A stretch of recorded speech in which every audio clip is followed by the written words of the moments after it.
Un paradoxe brutal éclate au nord, inversant tous les repères. En moins de 18 mois, 1 million de personnes sont revenues tandis que 28 bataillons se redéploient, mais l'étrange silence entourant cette région métamorphosée intrigue encore ceux qui observent le pays. Que signifie vraiment cette bascule pour vous, alors même qu'Ibrahim Traoré transforme la sécurité en dignité vécue? Un souffle nouveau semble déjà monter. La transformation du Nord ne repose pas uniquement sur les chiffres, mais sur une promesse centrale. Chaque progrès doit se convertir en amélioration tangible du quotidien. Cette logique, formulée en 10 mots déterminants. La stabilité n'a de valeur que si elle améliore la vie quotidienne. Structure l'ensemble de la stratégie actuelle et fixe le niveau d'exigence pour chaque action menée sur le terrain. Là où les villages retrouvent leurs puits, leurs marchés et leurs écoles, l'enjeu dépasse la sécurité immédiate. Il s'agit de reconstruire la confiance, élément décisif pour maintenir le retour massif des familles et la continuité des activités économiques. Si ce fil conducteur s'impose progressivement, c'est parce qu'il relie l'urgence opérationnelle à une ambition durable, créant une attente forte, voir les gestes concrets, confirmer les statistiques. À ce stade, une question se pose naturellement. Mais une interrogation demeure. Cette dynamique peut-elle réellement tenir face aux regards extérieurs encore hésitants? La première révélation apparaît nettement. Derrière les plus d'1 million de déplacés revenus chez eux, un mécanisme cohérent relie sécurité, action rapide et reconstruction quotidienne. Cette lecture, longtemps sous-estimée, montre qu'un même fil conducteur traverse les zones dites rouges et explique pourquoi les villages changent de visage en quelques semaines. En observant de près les séquences successives, on voit que l'approche d'Ibrahim Traoré repose sur un enchaînement simple mais décisif. Sécuriser un point stratégique, rouvrir immédiatement un service vital, puis ancrer la présence de l'État par des gestes visibles et mesurables. Ce schéma se répète dans chaque localité où les bataillons redéployés, soutenus par des volontaires agricoles, avancent en priorité vers les puits de Tari, les écoles abandonnées ou les marchés désertés. Ainsi, la peur qui dominait hier se transforme graduellement en un mouvement collectif, où les habitants reprennent leur place, cultivent, réparent et recommencent à échanger. La cohérence entre action militaire et impact civil devient la clé d'interprétation. Chaque puits rouvert change immédiatement l'usage des routes, chaque école réanimée réintroduit un rythme social, et chaque marché improvisé crée de nouveaux flux économiques. Dans ces espaces longtemps paralysés, la présence des unités n'incarne plus seulement la protection. Elle garantit un contrôle humain du terrain, où l'autorité se manifeste par l'accompagnement, non par la contrainte. Cette perspective éclaire la question laissée en suspens en P1. Pourquoi la transformation est-elle si rapide, alors qu'elle suscite encore des doutes extérieurs? La réponse apparaît ici. L'écart entre la perception internationale et la réalité vécue vient du fait que les résultats locaux progressent plus vite que l'image projetée hors du pays. Les villages renvoient un signal clair. Le modèle d'Ibrahim Traoré convertit la souveraineté en gestes concrets, visibles et reproductibles. Dans les villages récemment stabilisés, une figure ressort régulièrement, l'intervenant de terrain, soldat ou volontaire, qui sert de lien direct entre les habitants et les dispositifs nouvellement remis en activité. Ce rôle, longtemps absent, devient la charnière permettant aux familles de reconnaître un changement réel plutôt qu'une simple promesse venue d'en haut. Ces acteurs ne se limitent pas à sécuriser les abords. Ils accompagnent les premiers gestes essentiels, qu'il s'agisse de rouvrir un puits, de remettre en état une salle de classe ou de rétablir les lignes de circulation interne. Dans un hameau du Nord, un instituteur revenu récemment raconte comment une petite équipe a aidé les enfants à réoccuper leur école en une matinée, rendant aux familles un repère quotidien disparu depuis des mois. Un autre exemple provient d'un marché improvisé, où quelques commerçants, encouragés par l'appui logistique local, ont installé des étals provisoires avant que les habitants ne suivent, transformant un espace vide en point de rencontre animé. Ces microcas montrent clairement comment, avant même que les infrastructures complètes soient consolidées, un simple geste coordonné peut réactiver le tissu social. Ce qui se joue dans ces scènes apparemment modestes dépasse l'aspect matériel. La réapparition d'un guide identifiable rassure, stabilise et crée un point d'ancrage. Les habitants, longtemps incertains, acceptent de reprendre leurs activités parce qu'ils voient un relais humain capable d'expliquer, d'aider et de structurer le retour progressif à la normalité. Ainsi, l'impact précoce des équipes locales façonne un mouvement collectif où les villages reconnaissent qu'une dynamique nouvelle se met réellement en place. Cela conduit à une conclusion importante. Ces premiers signaux, bien orchestrés, déterminent la vitesse à laquelle la reconstruction s'enracine. La séquence s'enclenche d'un geste précis. Sous la bannière de la double couche de défense, 28 bataillons reprennent position dans les zones classées rouges. Leur ordre de mission est clair: rouvrir les routes, stabiliser les couloirs humanitaires, rassurer les familles. La manœuvre est rapide. Les unités avancent par points nodaux, neutralisant les obstacles et créant des couloirs sécurisés vers les villages isolés. À Tamasco, un ancien bastion désormais symbole de bascule, la phase de reprise commence en quelques heures. Les soldats occupent les intersections, sécurisent les bâtiments vides, dégagent les ruines. Ils ne se contentent pas d'exhiber la force. Ils nettoient, ils réparent, ils restaurent l'électricité. Les habitants sortent enfin de leur maison. La poussière leur retombe. Une respiration collective renaît. L'effet d'entraînement se produit immédiatement. Autour des puits remis en activité, les premiers marchés improvisés surgissent. Une poignée d'étals suffit pour attirer les familles. L'eau coule à nouveau. Les voix reviennent. Les troupeaux rentrent.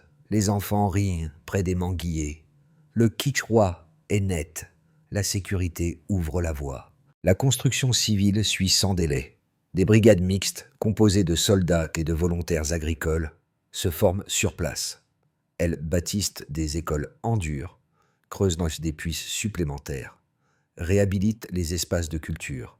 Chaque tâche dure quelques jours, parfois quelques heures seulement. Ibrahim Traoré suit les phases à distance rapprochée, exigeant que chaque action laisse une empreinte durable. Le Cao Trao surgit lorsque la population s'approprie le terrain. Les familles n'attendent plus. Elles cultivent les parcelles voisines. Les commerçants réorganisent les circuits d'approvisionnement. Les enseignants reviennent dans leurs classes. Les villages retrouvent une cadence régulière. La peur perd du terrain. La confiance circule. Les gestes se multiplient. Les initiatives s'enchaînent. Dans un autre village, une brigade mixte creuse un puits en quelques jours. L'accès immédiat à l'eau transforme l'économie locale. Les agriculteurs irriguent. Les étals se remplissent. Les familles gagnent en autonomie. La dynamique se renforce. Un cercle vertueux commence à se stabiliser. Le Dushan se propage à toute la région sahélienne intérieure. Les déplacés reviennent par milliers. Les marchés s'installent autour des points d'eau restaurés. Les champs se couvrent de cultures nouvelles. Les coopératives rurales doublent en nombre. Les routes rouvées vertes deviennent des axes d'échange réguliers. La vie quotidienne reprend sa densité. Les actions militaires se transforment en leviers civils. Les soldats deviennent bâtisseurs. Les volontaires deviennent relais. Les habitants deviennent acteurs. Chacun contribue à une souveraineté vécue. Chaque étape renforce la suivante. Chaque victoire locale devient une preuve. Ainsi, le déroulement complet, activation, sommet, réverbération, confirme une logique simple. La sécurité n'est pas un aboutissement, mais une amorce. La méthode fonctionne parce qu'elle articule vigilance, reconstruction et participation, et parce qu'elle s'exprime dans des gestes concrets que les habitants reconnaissent immédiatement comme les signes d'une vie retrouvée. Le point de départ est clair. Plus d'1 million de déplacés ont regagné leur village en moins de 18 mois, montrant que le retour à la vie ordinaire s'enclenche dès que les premières sécurisations deviennent tangibles. Ce chiffre n'est pas seulement massif, il est rapide. Il illustre la vitesse à laquelle les familles saisissent l'opportunité de reconstruire lorsque les routes, les puits ou les marchés sont rétablis. La dynamique suit un schéma constant. Dès que les unités stabilisent un axe, les habitants réinvestissent l'espace social, réactivant écoles, champs et réseaux d'entraide en quelques jours. Seulement. La seconde mesure confirme la cohérence de cette approche. 28 bataillons redéployés assurent une présence régulière, non pour occuper, mais pour protéger les infrastructures sensibles. Chaque unité remplit un rôle précis: tenir les points d'eau, sécuriser les marchés hebdomadaires, garantir la circulation entre les hameaux. Ce filet de sécurité transforme la temporalité du quotidien. Les habitants savent que l'activité peut se maintenir sans interruption. La continuité devient un facteur décisif, car elle donne le temps nécessaire aux familles pour stabiliser leurs récoltes et réorganiser leurs moyens de subsistance. La troisième donnée structure l'ensemble. 592 milliards de FCFA investis dans les infrastructures rurales permettent d'alimenter 8 filières agricoles modernisées et d'équiper les villages avec irrigation, semences améliorées et formations ciblées. Cette enveloppe n'est pas un simple budget. Elle désigne une stratégie où chaque dépense correspond à un objectif concret et mesurable. L'impact apparaît immédiatement. Les coopératives doublent, les importations alimentaires chutent d'un quart et la production locale de riz augmente de 11%. Chaque résultat est lié à une action suivie. Améliorer un puits, renforcer une piste, alimenter une coopérative. Sous la conduite d'Ibrahim Traoré, ces 3 indicateurs ne sont pas présentés comme des victoires abstraites. Ils constituent une architecture, un système où la sécurité, l'agriculture et la gouvernance interagissent pour produire un effet cumulatif. Les enseignants reviennent dans leur classe, les jeunes participent aux brigades mixtes et les commerçants rétablissent leurs points de vente autour des zones sécurisées. La donnée se transforme en usage, puis l'usage renforce la stabilité. Les villages deviennent alors des laboratoires vivants où chaque amélioration matérielle entraîne une réorganisation sociale. Dans plusieurs localités, la réouverture des écoles produit un effet inattendu. Elle attire les familles à se rester en périphérie, accélérant leur retour. Les marchés improvisés, eux, servent de baromètre. Lorsqu'ils restent actifs plusieurs semaines, cela signifie que la chaîne logistique fonctionne et que les voies d'accès demeurent sûres. La présence permanente des brigades mixtes, soldats et volontaires, assure justement cette continuité et réduit les interruptions qui affaiblissaient autrefois les zones rurales. Ainsi, les chiffres ne racontent pas seulement une progression, ils décrivent une mécanique. Le retour massif des déplacés représente la base, la stabilisation militaire assure la transition et l'investissement agricole crée la valeur durable. L'ensemble démontre une logique où l'action coordonnée dépasse la simple addition d'efforts. Elle construit un cycle autonome que les habitants peuvent s'approprier et prolonger, confirmant que les données ne sont probantes que lorsqu'elles deviennent une réalité vécue. 2 lectures opposées structurent aujourd'hui le débat autour du Burkina Faso. La première, souvent relayée par certains observateurs internationaux, souligne les risques d'une centralisation accrue du pouvoir et d'une autonomie économique trop affirmée. Selon cette perspective, miser sur l'autosuffisance alimentaire et la réduction de la dépendance extérieure pourrait isoler le pays, réduire la fluidité des échanges régionaux et limiter les contre-pouvoirs institutionnels.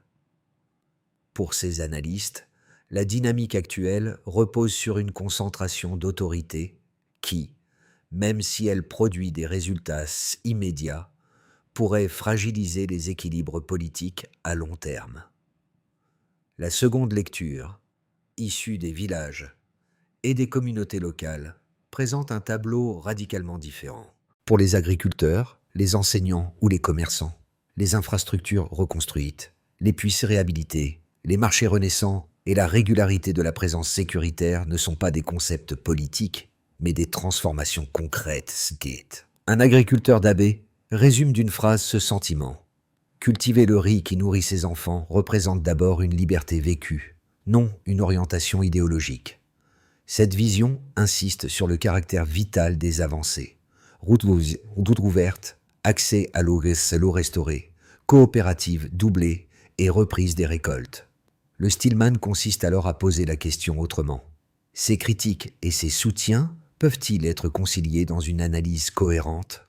La réponse se trouve dans les données observables. Les retours massifs, plus d'1 million de personnes, montrent que la population juge les conditions suffisamment stables pour revenir.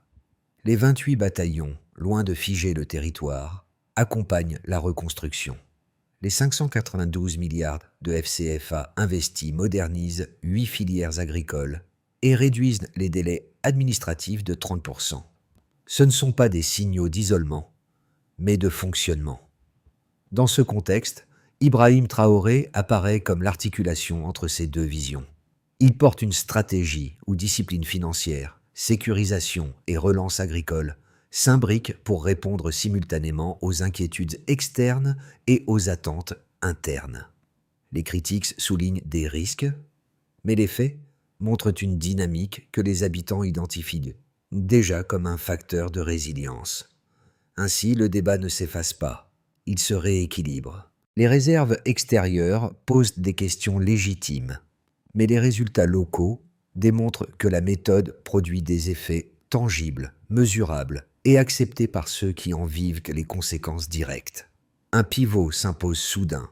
À mi-parcours, la reconstruction cesse d'être perçue comme une succession d'opérations locales.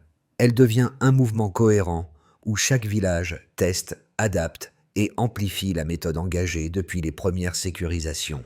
Les équipes mixtes, soldats et volontaires, ne protègent plus seulement les espaces. Elles transforment la logique même du terrain en associant gestes rapides, autonomie progressive et présence continue. Là où les puits coulent à nouveau et où les marchés reprennent vie, les habitants ne se considèrent plus comme de simples bénéficiaires, mais comme des acteurs directs de ce nouvel équilibre. Dans plusieurs hameaux, les familles organisent elles-mêmes la reprise des cultures, structurent les circuits d'échange et réoccupent les écoles sans attendre l'arrivée des renforts.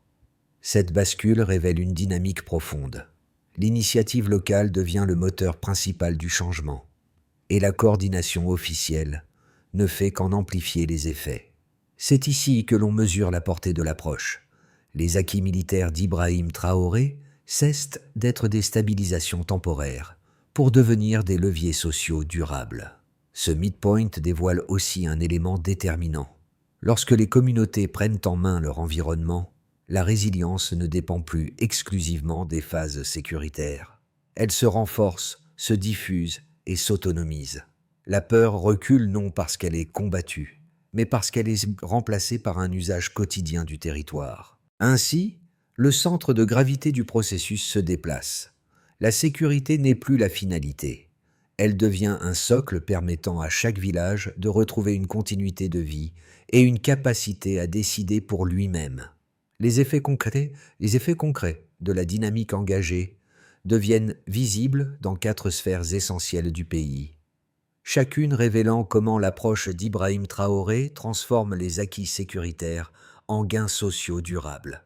En abordant la sphère agricole et rurale, dans les zones rurales, la réouverture des puits et la modernisation des pistes ont permis de relancer des circuits agricoles paralysés depuis des années. Les familles cultivent à nouveau les parcelles abandonnées, réinstallent les greniers, réorganisent les périodes de semis et stabilisent les récoltes. La progression des coopératives, désormais doublée en nombre, permet de mutualiser les outils, d'échanger les semences et d'améliorer la commercialisation locale. La hausse de 11% de la production de riz ne représente pas seulement une performance agricole. Elle signifie un retour de l'autonomie alimentaire pour des milliers de foyers. La réduction d'1/4 des importations témoigne aussi de la solidité de ce renouveau, car elles révèlent une dépendance en recul et une production locale en consolidation. En abordant la sphère des entreprises et du commerce intérieur, les marchés improvisés, bien que modestes au départ, deviennent rapidement des axes de circulation économique. Les commerçants reprennent confiance dès que les routes restent ouvertes plusieurs semaines d'affilée. Les petits ateliers, réparation, couture, transformation alimentaire, réapparaissent autour des points d'eau restaurés. Cette activité diffuse crée une dynamique où les revenus se stabilisent, les échanges reprennent et les circuits d'approvisionnement s'étendent à de nouveaux villages. La présence sécuritaire régulière renforce cette continuité. Les arrêts brusques, autrefois fréquents, se raréfient.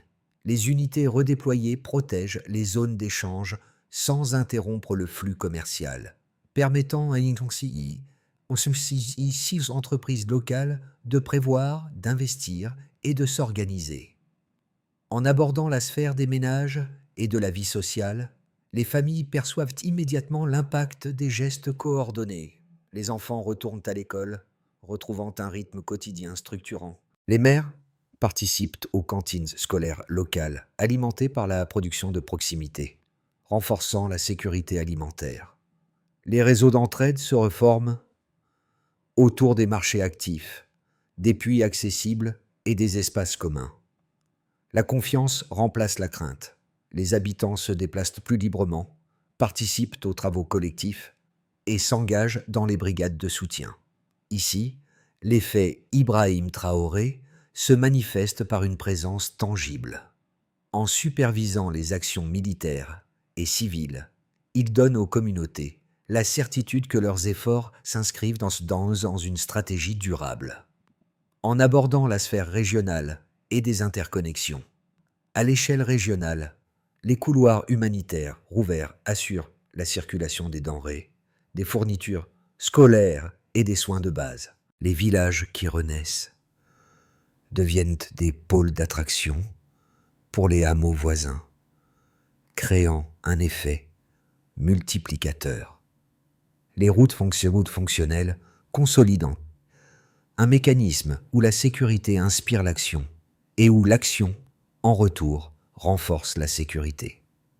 Les zones stabilisées forment un réseau qui s'étend progressivement, réduisant l'isolement et améliorant la coordination entre localités.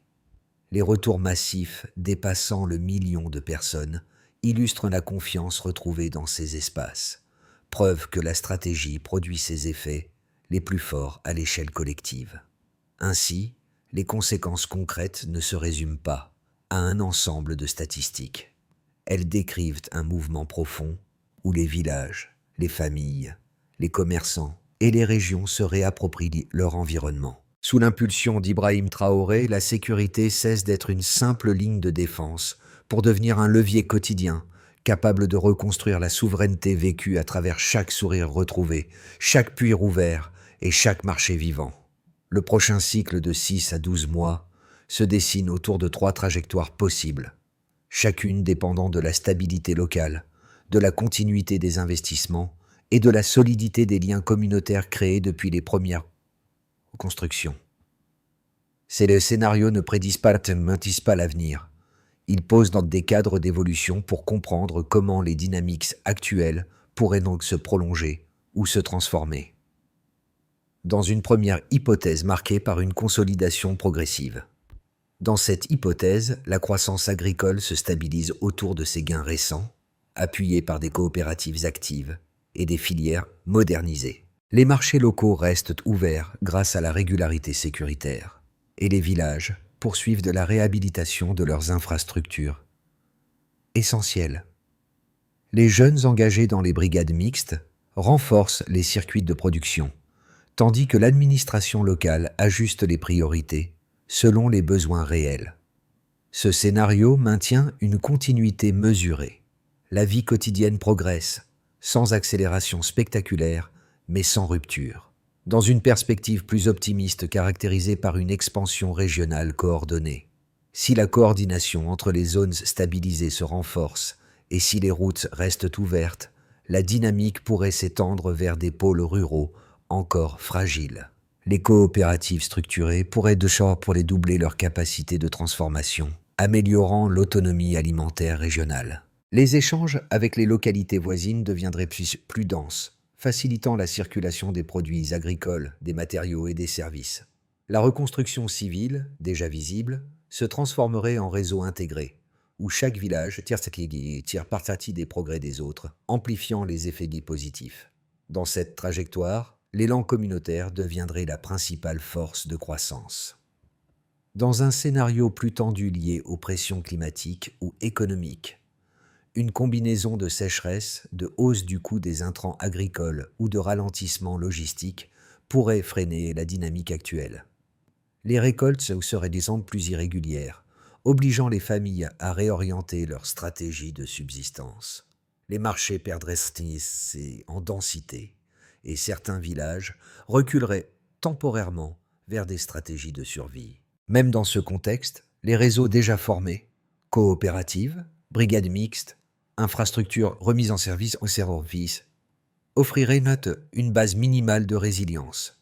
Ils empêcheraient un effondrement brutal et permettraient de stabiliser des zones clés en attendant un retour à de meilleures conditions. En guise de recommandations conceptuelles, dans tous les cas, l'enjeu n'est pas de choisir un scénario, mais d'observer les signaux faibles. Continuité des marchés, stabilité des routes, mobilisation des jeunes, rythme de retour des familles. Ces indicateurs permettront de comprendre si la trajectoire penche vers l'expansion, la consolidation ou la tension, et d'ajuster les priorités en conséquence. Pour comprendre ce que ces transformations signifient au niveau humain, il faut observer comment elles touchent trois groupes distincts, chacun vivant la reconstruction à un rythme et une profondeur différentes. Sous le prisme des familles rurales, la reprise des marchés, la réouverture des écoles et la stabilité retrouvée créent un sentiment d'ancrage qui n'existait plus depuis longtemps. Le retour à des routines simples, cultiver, échanger, envoyer les enfants en classe, devient une manière de réapprendre la confiance, geste après geste. La peur se dissipe moins par des discours que par l'usage quotidien d'un territoire qui, peu à peu, redevient familier. Du côté des jeunes et des volontaires, la dynamique prend une autre forme. Pour eux, les brigades SILED mixtes ne représentent pas seulement un cadre d'action. Elles offrent un rôle et une utilité, un espace où l'on participe directement à la stabilisation du village. Beaucoup y trouvent une fierté nouvelle, celle de contribuer à des activités visibles, creuser un puits, sécuriser une voie, aider une école, qui modifie immédiatement la vie communautaire. Cette implication devient un moteur. En voyant leurs efforts produire des effets concrets, ils s'engagent plus durablement et transmettent leur motivation aux autres. Les communautés locales et les institutions, elles, perçoivent surtout l'émergence d'un socle de gouvernance plus lisible. Avec les coopératives actives, les services publics rouverts et les investissements suivis, les villages disposent enfin d'outils pour planifier, répartir les responsabilités, mesurer les besoins. La transparence des actions civiles et rurales renforce le sentiment d'inclusion. Les habitants comprennent où vont les ressources et comment elles transforment leur quotidien. Ce lien renouvelé entre institutions locales et population crée une base solide pour absorber les aléas et maintenir les progrès dans la durée. Ainsi, ces trois angles, A, B et C, montrent une réalité commune. La reconstruction ne se résume pas à des infrastructures. Elle devient une expérience vécue qui redéfinit la manière dont chaque groupe habite, utilise et imagine son territoire. Pour transformer les acquis actuels en stabilité durable, une feuille de route structurée s'impose, articulée autour de 5 étapes précises où chaque acteur, communauté, brigade mixte, institution locale, agit selon un calendrier mesurable. La première étape consiste à recenser chaque foyer. Administration locale. Quand? Trimestre 1. Comment mesurer? Couverture. RSU. 95%. La mise à jour systématique du registre social. Unifié permet d'identifier les besoins réels. Accès à l'eau, vulnérabilité économique, état des cultures, disponibilité scolaire. Sous l'impulsion d'Ibrahim Traoré, cette base devient un outil d'allocation fine, évitant les doublons et les zones non couvertes. La deuxième étape vise à renforcer l'autonomie économique. Brigade mixte plus coopérative. Caen, trimestre 2. Indicateur. Reprise d'activité dans 81% des villages. Les programmes d'accompagnement, microfinancement, semences améliorées, petite irrigation sont déployés en fonction des données du RSU. Chaque foyer vulnérable reçoit un appui ciblé pour relancer ses activités productives, avec suivi bimensuel. La troisième étape consiste à stabiliser la santé communautaire. RAMU plus volontaire sanitaire. Caen, continu, indicateur, accès aux soins essentiels. 90%. Le système de santé universel garantit vaccination, maternité sûre, médicaments vitaux. Les villages enrichissent ce socle par des relais locaux formés, capables de suivre les cas sensibles et d'assurer la prévention. La quatrième étape sert à consolider les infrastructures reconstruites. Brigade mixte. Caen, semestre 1-2, indicateur, fonctionnalité continue des puits, école, 85%. Les équipes locales supervisent l'entretien, la maintenance rapide et l'usage optimal des puits, écoles et marchés ouverts. L'objectif est d'assurer une continuité sans rupture saisonnière. Enfin, une étape continue consiste à analyser et ajuster. Institution régionale. Caen, chaque trimestre. Indicateur. Progression mesurable sur 3 indicateurs clés. Les données sociales, agricoles et sanitaires sont croisées pour adapter les priorités, corriger les retards et renforcer les zones fragiles.